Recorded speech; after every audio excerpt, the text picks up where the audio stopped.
The Kawasaki KX 250F for 2014 has some improvements. The bike has been a class leader the last few years, winning a lot of the shootouts. It's a favorite bike among a lot of the magazines and teams, riders.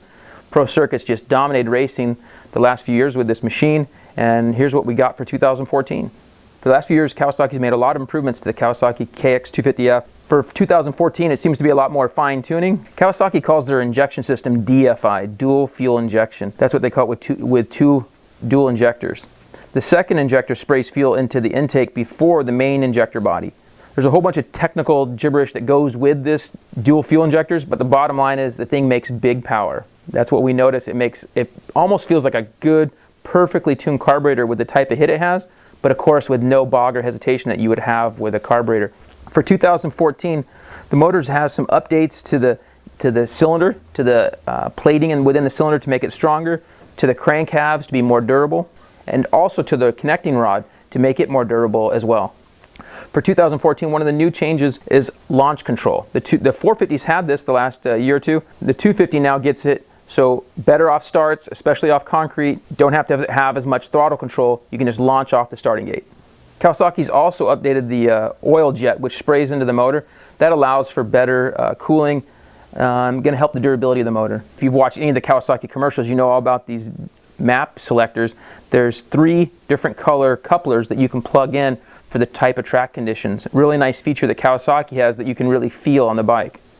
The exhaust header has been updated with the additional chamber. They have a fancy name for it. We're just going to call it the big old Mega Bomb type header that FMF has.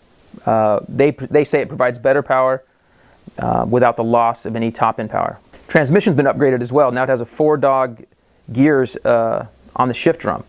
Big change. You can definitely feel the shifting difference on the new bike. Kawasaki updated the little plates that hold the engine to the frame.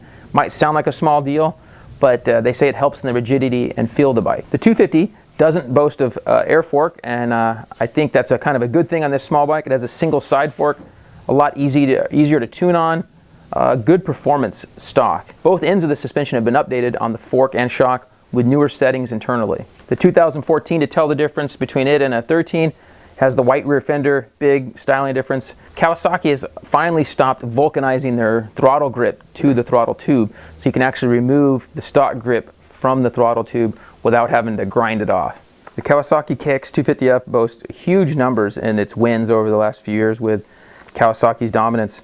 In 250F class, they've won way more championships than anyone else, any other brand. They have over 60% of all 250F overall MX wins, over 40% of all 250F Pro Supercross wins, and over 50% of all 250F overall Pro wins combined.